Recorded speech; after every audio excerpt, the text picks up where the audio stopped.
ایک عالم دین سے ایک یہ جو ٹرک ڈرائیور ہوتے ہیں، اور جب انہوں نے بیان کیا کہ یقیناً کہتے ہیں شاید وہ شخص زندہ ہوگا 80-90 سال کی اس کی ایج ہوگی، کہا مشہد سے کسی طرف سردیوں میں کچھ سامان لے کر جا رہا تھا، شدید برف تھی اور برف کی وجہ سے راستہ پورا بلاک تھا۔ اچانک سے اس کی جو ٹرک تھا وہ بند ہو گیا۔ خود ظاہر ڈرائیور تھا تو جانتا تھا میکینک کی کوئی پرابلم ہے میں صحیح کر لوں گا، اترا، کوشش کی کہ صحیح ہو جائے، جتنا جانتا تھا کہہ رہا سب چیک کر کے دیکھا، مگر وہ گاڑی اس کی جو ٹرک تھا صحیح نہیں ہوا۔ سردی شدید تھی، یعنی برف شدید گر رہی تھی۔ جا کر گاڑی میں بیٹھ گیا، کہتے باہر کھڑے ہو گئے تو جم جائے گا، مر جائے گا سانس۔ اب ظاہر گاڑی جو ٹرک ہے وہ آن نہیں ہے تو اندر بھی جو ہے وہ گرمی نہیں ہے، تو کہہ رہا چلو کم از کم اندر بیٹھوں، کچھ دیر تو زندہ رہوں گا۔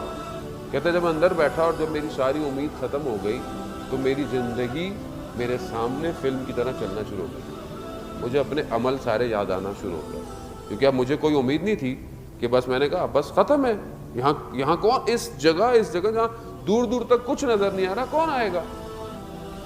کہہ رہا مجھے اپنے گناہ یاد آئے۔ کہتا ہے مجھے احساس ہوا کہ میں نماز کو توجہ نہیں دیتا، مجھے بہت شرمندگی ہونا شروع ہو گئی، اور ایک گناہ کہ جس کا انہوں نے ذکر نہیں کیا کہ وہ گناہ جس سے میں بہت پشیمان تھا کہ یہ میں گناہ کرتا ہوں۔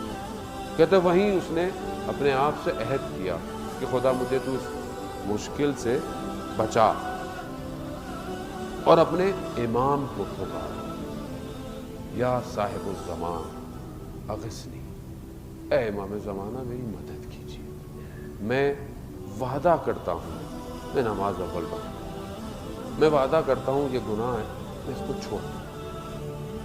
کہتے یہ میں نے ابھی کیا تھا تو مجھے اس حالت میں دیکھا کہ کوئی دور سے شخص جس کے ہاتھ میں پانا ہے وہ آ رہا ہے لیتا ہوا، تو میں یہ سمجھا کہ شاید کوئی اور ڈرائیور ہے جس کی اپنی بھی گاڑی خراب ہو گئی ہے تو شاید میرے پاس ہے۔ کہتا میری طرف آیا، میری شیشے کی طرف آ کر مجھے اس نے اشارہ کیا، میں نے نیچے کیا۔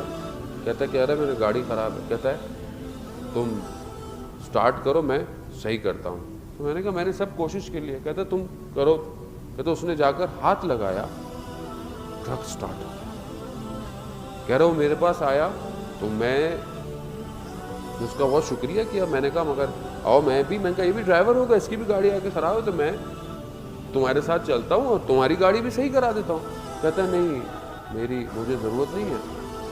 کہتا ہے نہیں یہ کیسے ہو سکتا ہے، مطلب تم نے میری جان بچائی، میں اتنا تو مرد ہوں، مطلب اتنا نہیں ہوں لیکن اتنا تو غیرت مند ہوں کہ میں تمہاری مدد کروں، هل جزاء الاحسان الا الاحسان، میں احسان تو کروں، کم از کم کچھ تو کروں، تم نے میری مدد کی ہے۔ تو اس شخص نے مجھے کہا اگر مرد ہو اور غیرت ہے تو جو وعدہ کیا اس پہ قائم رہنا۔ کہتا ہے یہ جب میں نے سنا تو کہتا ہے کچھ لمحے لگے کہ یہ میں پہچان تھا کہ یہ امام ہے وقت کا، اور میں اتنی بے ادبی کہ میں اندر بیٹھا ہوں، میں باہر، کہتا ہے میں نے سیکنڈ نہیں لگائے باہر نکلنے کی کہ میں پاؤں پڑوں، مگر دیکھا میں جیسی باہر نکلا وہ شخص غائب ہو چکا۔ کہتا میں گھومتا رہا آس پاس مگر مجھے دور دور تک نظر نہیں آیا۔ کہتا میں چلا گیا، گھر پہنچا اور گھر والوں کو میں نے کہا کہ آج سے زندگی بدل گئی ہے۔ کہا کیا ہو؟ کہا آج سے میں نماز، گھر والوں نے کہا ہم تو پہلے بھی سارے کام کرتے تھے تم نہیں کرتے تھے۔ کہا اس کی زندگی بدل گئی۔ وہ کہتا میں ایک دن اپنے جو سٹاپ پہ جہاں سے سامان لوڈ ہوتا تھا وہاں پر نماز کا وقت ہوا، سب کھانے کے لیے جانے لگے تو میں نے کہا نہیں میں نماز پڑھی، سب ہنسنے لگے میرے اوپر، مذاق اڑانے لگے، یہ تم کہاں نماز اور یہ وہ۔ کہتے جب بہت کہا میں نے امام سے عہد کیا ہے، تو اگر جب انہوں نے سمجھ نہیں آئی تو مجھے بات ان کو بتانی پڑی، تو سب رونے لگے اور سب نے پہلے نماز پڑھی اور پھر جا کر کوئی اور۔ عزیزان موت، امام ہر جگہ ہے، ہم نہیں سمجھتے کہ امام